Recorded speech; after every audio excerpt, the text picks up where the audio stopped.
This is Karen with newclevelandradio.net, and it's time for Avoid the Maze, your journey through life. We're all on a journey. We're all going to get stuck somewhere along the way. You know, the grass is not always greener on the other side. However, some of us have learned how to maneuver through the maze, and that's why I do this podcast.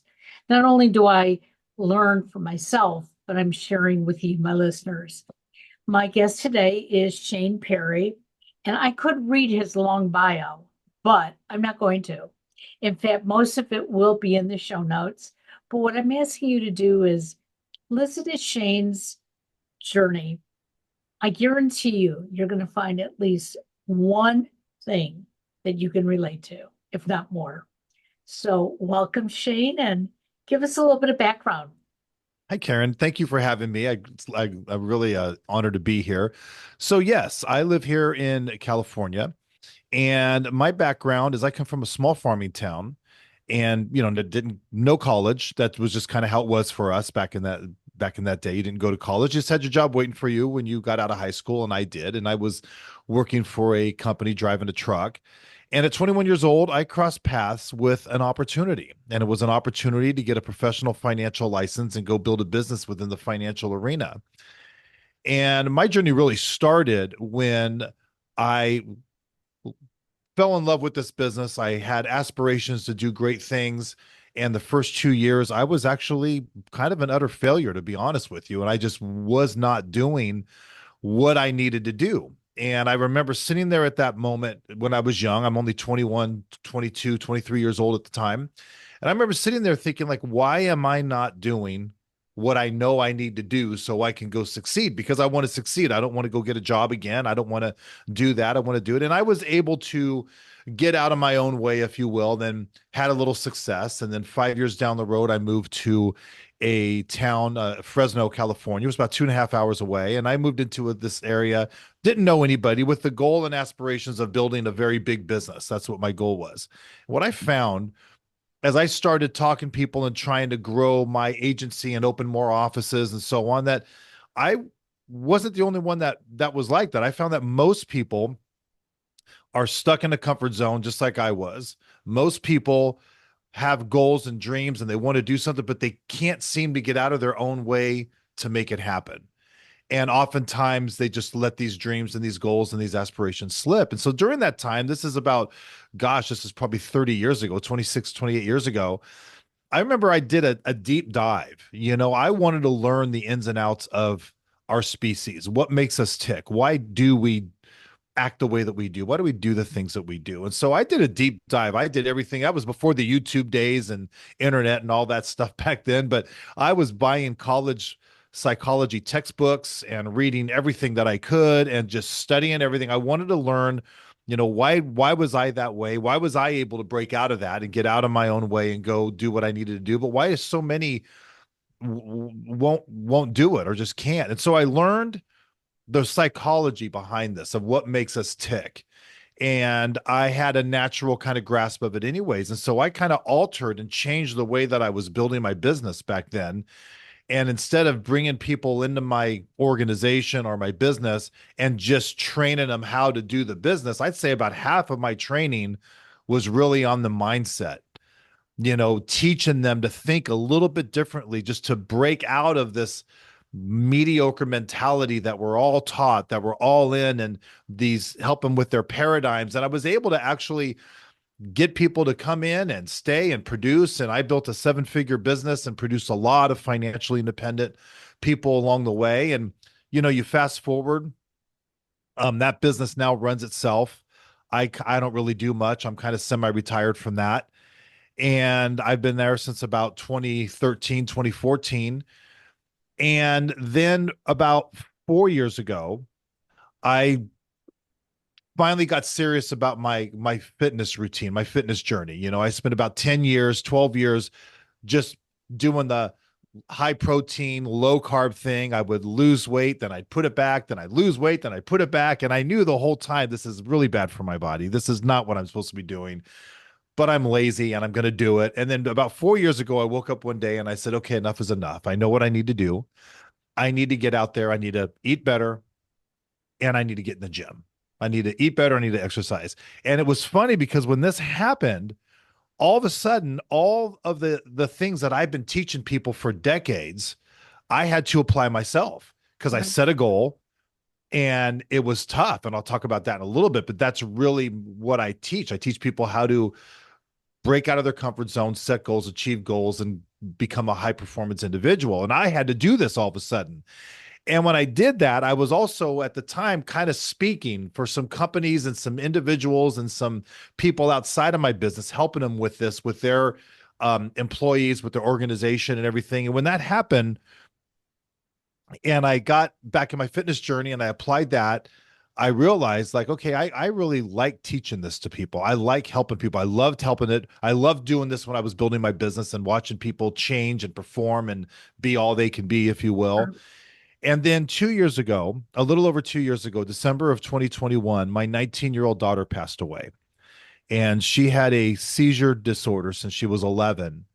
And she had the big one. And, it was awful. It's still awful.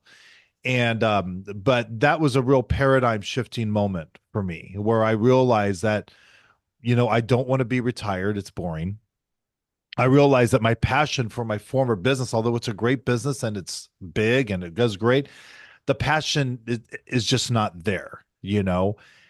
And I realized when it comes to doing what I'm going to do with the rest of my life, I want to help people. I love to help people. I want to make a difference. It's something I'm passionate and something I'm good at. And I've been great at teaching this to people for decades. So we created my company, Disruption Factor, and now we speak all over the place. We do a lot of anything from Zoom to in-person meetings.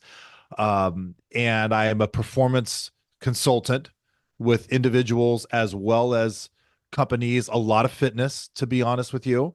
We launched our first online course just a few months ago, and it's going well. And it's just a lot of fun. I'm doing what I love, and I'm really helping a lot of people along the way and really helping them break out and live their ideal life. So, So, as my listeners, are hearing this, I'm certain some of them are just going to say, okay, I've heard enough because, everybody says that, oh, you can make 6, 7 figures if you really work at it. Reality of it is, if you really work at it, you can. But you have to have the passion, you have to have the willpower to do it. And so just because maybe you don't have that passion right now doesn't mean that someone like Shane or myself as a coach can't help you find that. For many years, my husband and I would always just say, oh, if we'd only win the lottery, then things would be better. And I had a wonderful mother in law who would say, what would you do with all that money? You don't need all that. You just need enough to, take care of things on a daily basis, but feel good about yourself. And for years, my husband and I, we would roll our eyes thinking, you know, that's great. She has a comfortable life. That's why she doesn't care about the millions. But then we realized how right she was. That if you're going to a job every day that you don't like, or you're looking in the mirror every day and you don't like that reflection, you are the only one who can change it. And you obviously have. You could have stayed in that business because it's making lots of money and just stayed there and just said, hey, I'm in my comfort zone. I don't have to do anything else. But you knew that wasn't enough for your purpose. So, where did this inner self come from? Was it ingrained when you were a child? Is that how your parents lived their life? Or was it, hey, I need to break away from what I was taught as a youngster? actually, just an average upbringing, great family. I just, from the business side of it, I learned very early on in my early 20s that I just didn't want to have a boss. It wasn't about the money. I didn't even think about making a lot of money. The freedom is what I always thought to myself. I would love to just be my own boss, not have anyone tell me what to do, and just have that freedom. And I think I'm a natural contrarian. I don't know if that's always a good thing, but I think I'm a natural contrarian. And I just never wanted to be like really kind of like everybody else. There's nothing wrong with that. I don't think I'm better than anybody else. Nobody is. But I've always been an observer. I would observe, and I just was a young age and I saw people. I saw my parents, I saw their friends, and most of them are working jobs they don't like. They say money can't buy happiness, and I know that's true, but at the same time, they don't acknowledge the flip side of that coin, and that is when you don't have enough money, it brings with it a world of suffering and pain. And the reality is the people that think about money the most are the ones that don't have it. And that's most people. And when you don't have it, you end up a slave to it and you chase it. And I would watch people older than me spend their entire lives, as I mentioned, working, most of them working jobs they don't like, chasing money because they never have enough. And at the end of the day, I realized the whole go to school, whether it's high school, anything, just go to school, get a job, be happy thing doesn't work for most people. I don't see a lot of happy out there. And so at a very young age, I realized I just want to be my own boss. And that's what I want to do. I just want to be in charge of my schedule. My whole goal was if I could just make enough money to sustain my lifestyle, but be my own boss and set my own hours, that's going to be my dream. And that's how it all started with me. And I really like that concept because for many years, both my husband and I, we just kept working at things that sometimes we liked what we were doing. Sometimes we actually hated it. It was very difficult to get out of the house in the morning, and you couldn't wait to get home at night. And the last corporate job I had, I loved what I was doing, but the culture was killing me.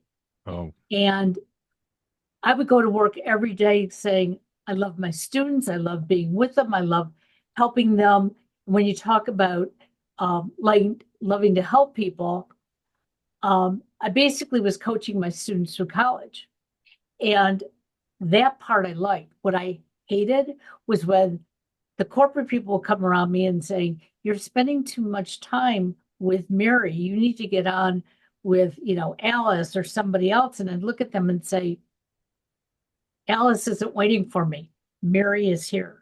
Look at, she's staying in school. Look how well she's doing. It's because of the conversations we're having. And they didn't look at it that way. And finally, at just about the 10-year mark, it was like, you know, maybe you aren't happy here.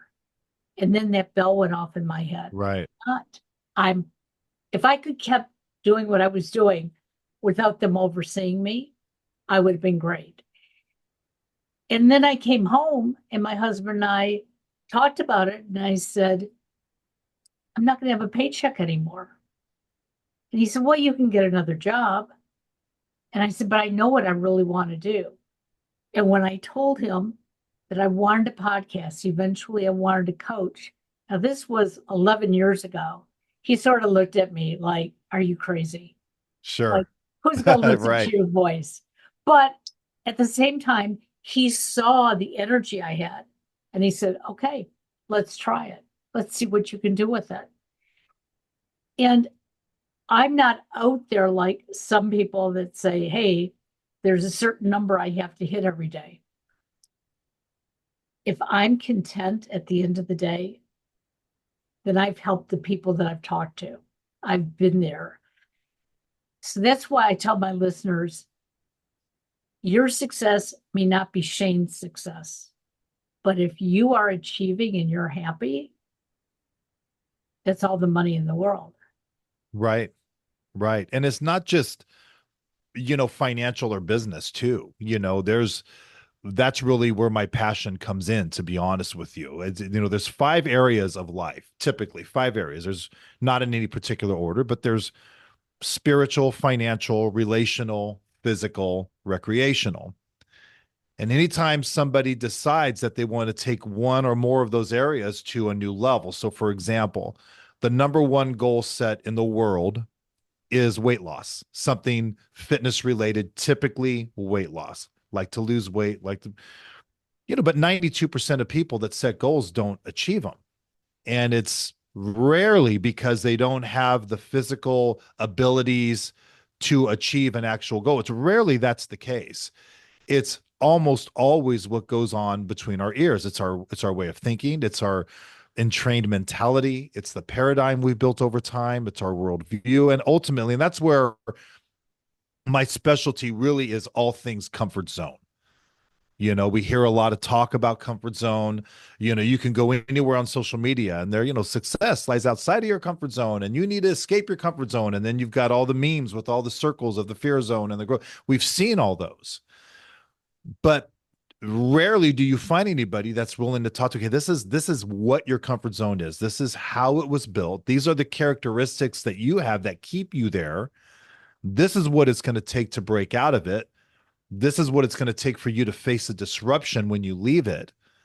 And this is how you build a new comfort zone over time that consists of you doing the things that you need to be doing that are not only achieving this goal, but taking that area of your life to that level and sustaining it and then, pursuing and living your ideal life. So it's way beyond just anything business and financial for sure.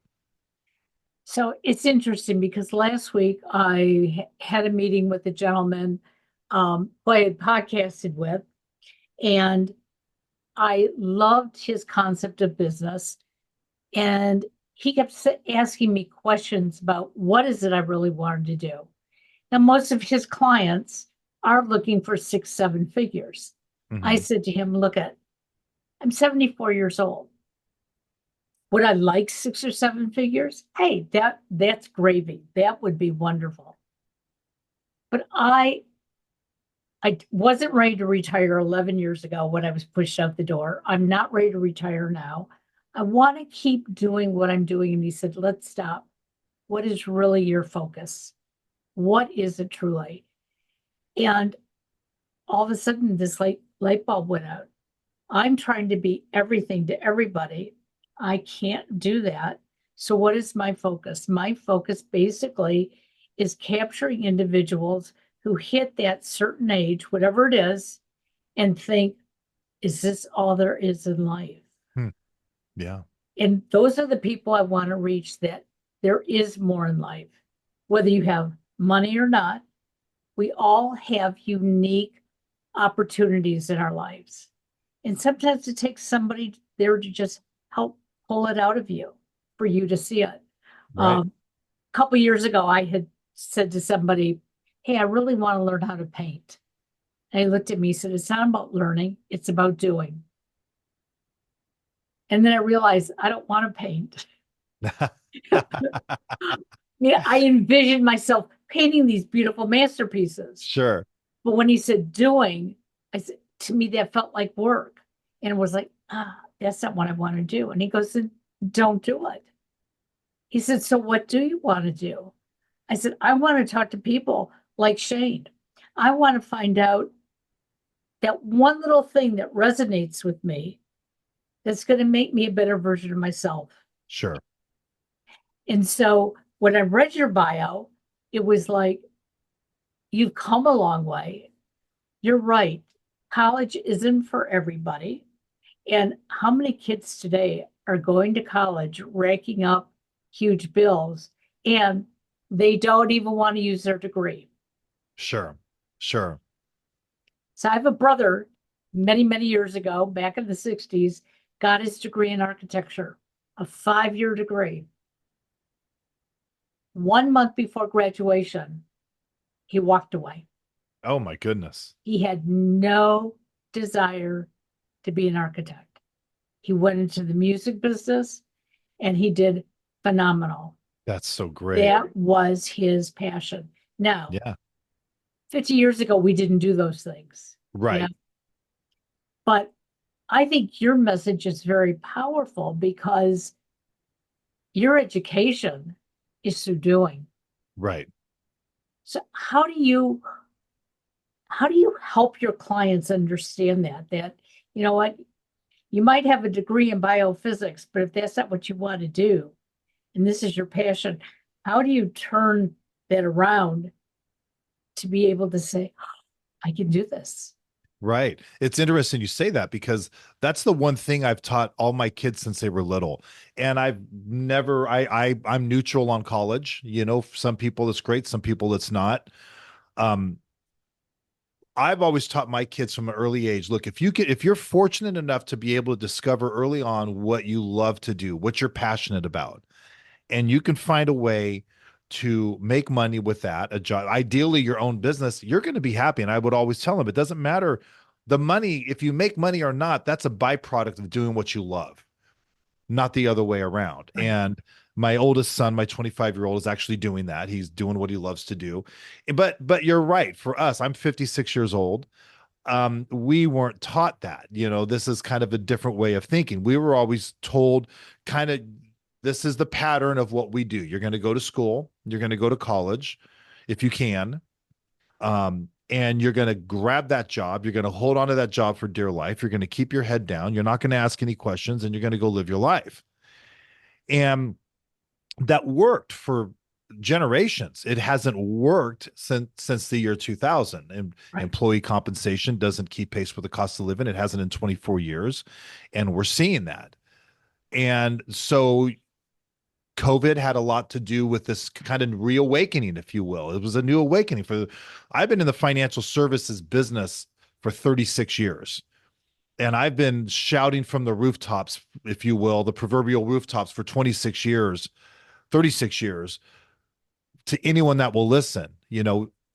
Almost everything you've been taught about money, from what you do with it to how you make it, no longer works. But the human condition as such, where it takes disaster or catastrophe to occur typically to wake us up and cause us to take action, COVID did that for a vast majority of the Right. population. People woke up. And number one, they said, okay, we need to get our financial house in order.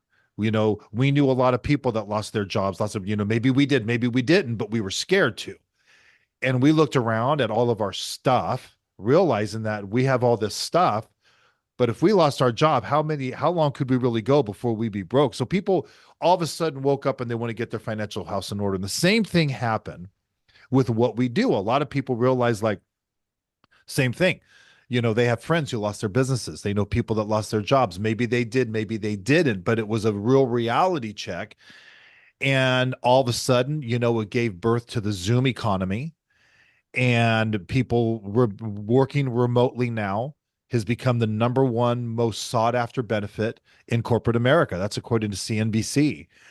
And so now people are all of a sudden starting to discover, well, what if I can find something that I love to do and find a way to make money at it? I love to paint. I love to play music. I love to work outside. What? So I encounter a lot of that with people that I work with, that I coach directly or indirectly. And again, it's a matter of just doing. For most people, making the decision to do it is the easy decision. It's now doing it. And again, it all comes out of the whole learn to set goals. You set a goal, and you've got to leave your comfort zone. And that's those two things right there. That's what keeps people from moving on and doing what they love to do. A lot of people, Karen, don't realize that everything about life really is a goal. If you Absolutely. want to lose weight, it's a goal. If you want to start business, you're setting a goal. So they need to make that transition. Rather, okay, so how do we set this goal? Learning how to set goals, learning how to cultivate those goals, creating your plan, and then really addressing the comfort zone issue, understanding and embracing what it's going to take to make this happen. Well, and again, that goes back to when I said I wanted to paint. Okay. Mm-hmm. I didn't have a goal. I just had this picture in my head that, all my stuff is being sold and it's in art galleries and stuff. But then it was like, but I've got to go out and buy the material. Right. What kind of material? Is it oil? Is it water? What is it? Um, do I need an easel? Can I do it on a table? What kind of light? And all of that just like bombarded me. And it was like, that's not what I want to do. I wanted to be already at the pinnacle. And Okay. that's when I Sure. realized, you know, that's a dream. Okay. That's really not what I want to do. And so when I realized it was to add coaching to my podcasting, it was okay for me to take courses. Okay. And know that it was going to take me months before I got to where I wanted to go. I also knew that the day I finished my courses didn't mean that I was going to have clients lining up waiting for me Right. until I really started to focus on what I wanted to do. And a lot of my focus really is happening now, which is almost 16 months after I basically hung up my proverbial shingle. And it's Okay. like now the excitement is there because I was setting goals, but I wasn't setting the steps to meet the goals. Okay. And I thought, now this is what I teach my clients to do. Why aren't I doing it?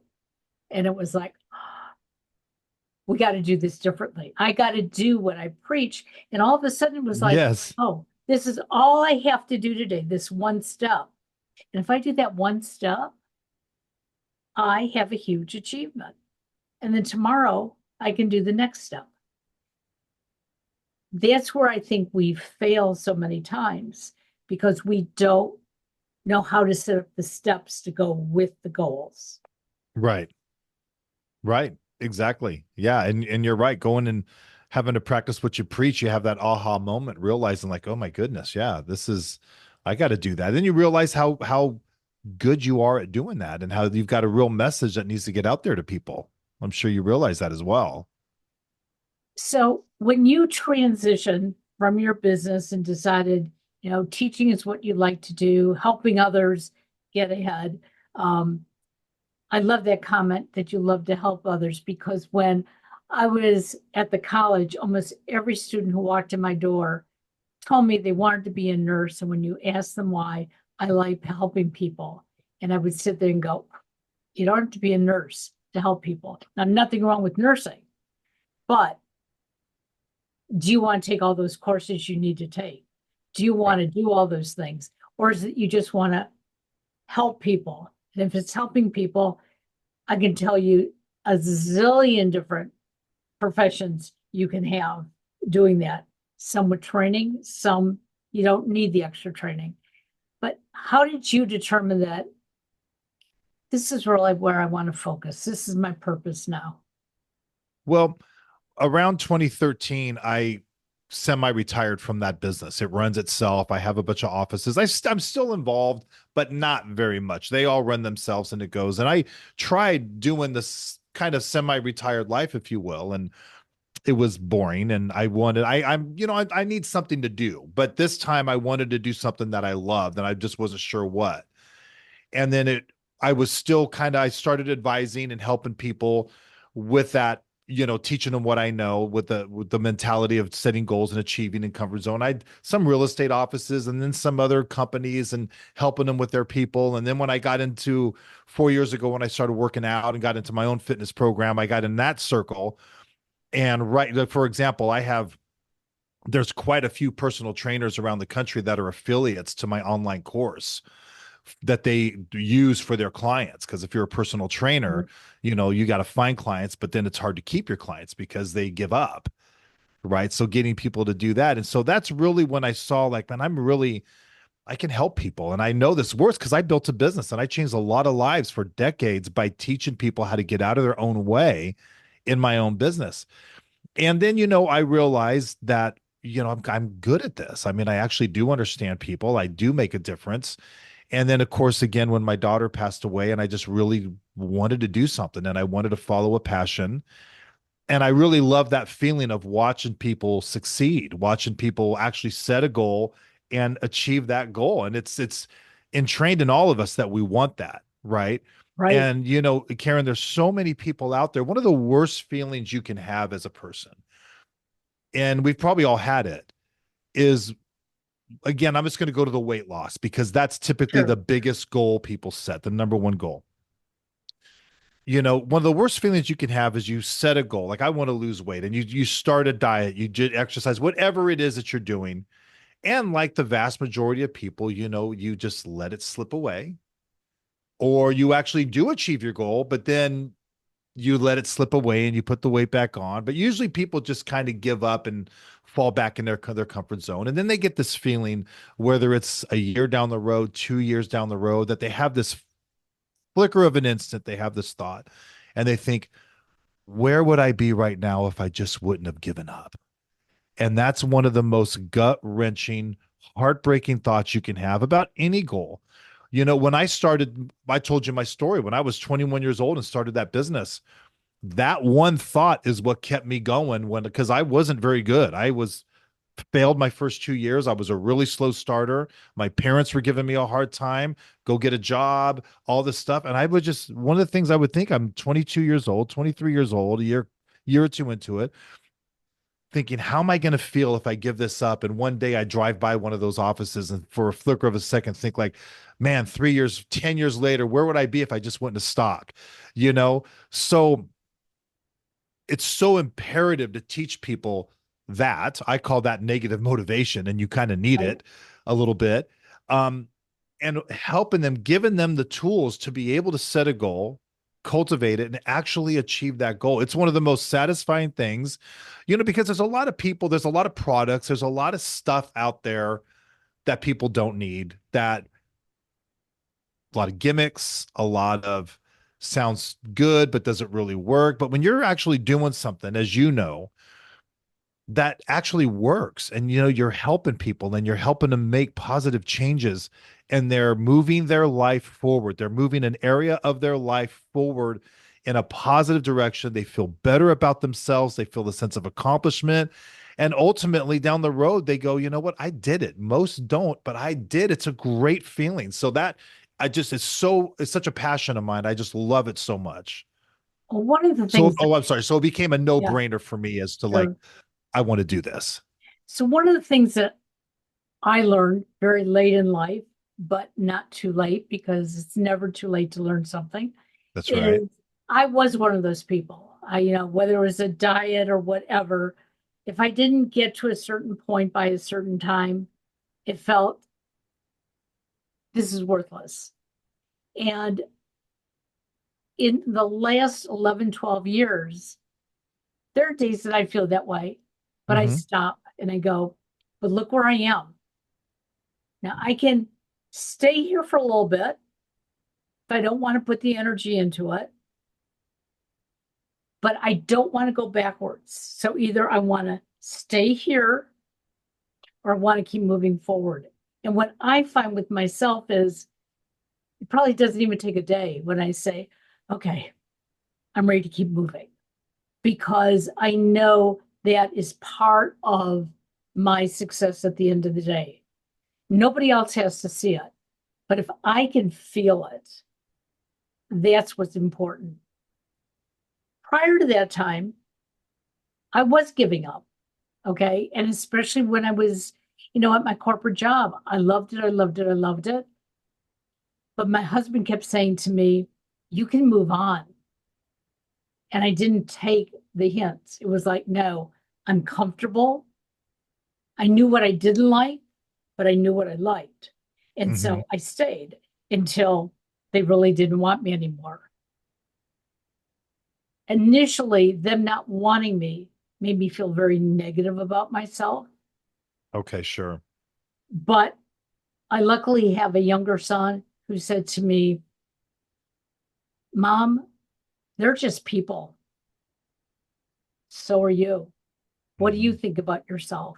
It was like, where did you get all the smarts all of a sudden? You're Right. my kid. But Yeah. I realized he was right. There was a group of people. There's a whole other group over here. And it was like, okay, I'm not going to let it keep me down. And I Right. found the help that I needed. Um, that's when I first truly learned about coaching. Somebody said, oh, you need a psychiatrist. I said, no, I need a coach. I need somebody to pull it out of me. Okay. Right. I'm not going to talk about, how my mother brought me up or how, something terrible happened when I was a kid. That's not what it's about. It's where am I today and where do I want to be tomorrow? And Right. that's what it sounds like you do with your clients as well. Yeah. And you mentioned giving up because we've all done that. But there's two things that every single goal has in common across the board. And these are the two things that keep people from moving on, moving forward. Right? But if you understand this, the first thing is that whenever you attempt a goal, you attempt to move an area of your life to a new level, you're going to leave your comfort zone, whether you realize it or not. When you do, you're going to face disruption to your life, disruption to your routine. And we are, as humans, we are creatures of comfort. You know, you want to lose weight. Let's say, okay, you clean out your pantry, you clean out your refrigerator, you buy a diet, you exercise, whatever it is, you embark on that journey and you're excited. But man, you're going to bed hungry and you're having caffeine headaches because you stopped drinking soda and you're drinking water now and you've got your cravings and you're finding time to go walk or exercise or whatever it is that you do. And 3 days into it, you're so sore you can't even brush your teeth. It's so you're going to get hit with and of course, finding the time. We're busy. Right. So, and the thing is you're going to get hit with a ton of disruption and even pain before you see an ounce of success. So understand that and remind yourself what you said of like, but I'm making progress. I'm moving forward. What I do is for myself is I say, I don't feel like doing it today and feel like giving up. And I know what would most people do right now? Most people would give up. I'm not going to, okay, well, I don't want to be like most people. And the second thing that almost every goal has in common is that you're never where you thought you'd be when you thought you'd be there. I wanted to lose 10 pounds my first month and I lost 1. Well, this stinks. It's not working right. So if you could just understand that from the get-go, that you're going to face a ton of disruption and inconvenience and maybe even pain before you see an ounce of success. And you're probably really never going to be where you thought you'd be when you thought you'd be there. Right. Right. In my business, I thought I'd be a six-figure earner. When I joined the business, I thought I'd be a six-figure earner within 24 months. I didn't make $100,000 a year until my 8th year. I would nowhere even close. But when I got there, I wasn't sitting there going, yeah, but it took me this long to make it. No, I was just so happy that it was happening. Right. So these are some of the mindsets, as I mentioned when we first started talking, achieving goals is 99% of it is all a mentality. We give up because our mental state, it's not because we physically couldn't do it. So and people get really, people kind of unplug when you start talking about mindset and you talk about, a mentality. People go, because we're in an age now, if someone pays $100, they want to be able to take it home, unpackage it, plug it in and press play. Right. Right. People struggle with the intangibles, if you will, but yet it's the intangibles that make all the difference in the world. And understanding that any area of your life that you want to take, again, I say this a lot, to a new level, it is a goal, whether you realize it or not. You need to set a goal and you need to understand that. And the only thing that will keep you from achieving that goal is what goes on between your ears and what you tell yourself. Exactly. Right. Exactly. And it's okay that we hear our inner voices. I had somebody on last week who kept saying, well, I don't really hear voices. And I said, yes, you do. You hear your voice, you hear your thoughts, and that's okay. Okay. And you can argue with those thoughts. I wrote a blog this morning talking about that. I really felt depressed yesterday. It was just a day that just everything was just like getting to me. Right. And I couldn't understand it. And even as the day got better, I still didn't understand it. But this morning, as I sat down to write, it all came to mind what was going on. I am going through a bunch of changes. Okay. And I made those changes within the last week. And my body and my brain are not totally in sync. So I let those voices talk to me. Yes, I Sure. could stop and go back to where I was. I could stand still, which I did yesterday, or I can move forward. And all of a sudden, the energy was there. Now, that doesn't happen for everybody. And I hope our listeners understand this, that it takes time, it takes patience with yourself. But if you want to make any change, you can do it. And that's why coaching is so powerful, because Shane's not going to tell you how to do it. He's going to give you some guidelines. He's going to be there to support you, but he can't change thoughts in your head. You have to change those. Right. So how can people follow you and learn more about all the wonderful things that you're doing in business? Sure. Probably the easiest thing is just go to my website, disruption-factor.com, disruption-factor.com. And the link to all my socials is on there, my YouTube channel, everything like that. I've got some free PDF downloads that people can do some exercises that really kind of help them with their comfort zone and goal setting and things like that. And feel free to reach out and, anything I can do to help. Absolutely. I love the name, the disruption factor, because I think we're the worst at it. We disrupt ourselves in the Mm-hmm. middle of things. And if we can just stop and hear the positive, um, Yeah. we're going to go a lot further. Thank And you so that's really much. what, oh, I'm sorry. Go ahead. Go ahead. No, go ahead. Well, I was just going to say, and that's really my specialty too, is what I call the disruption factor, because that's what happens when you leave your comfort zone. And if you want to live your ideal life, you're going to have to leave that comfort zone behind. And people know that, they just don't know how. And that's what we teach people how to do and face that disruption. Well, thank you for being with us today. Have a great day. And all your information will be in the show notes. So there's no excuse for people not to find you. I Well, love thank it. you, Karen. I really appreciate you having me on. I appreciate it. No problem. Take care now. Bye bye.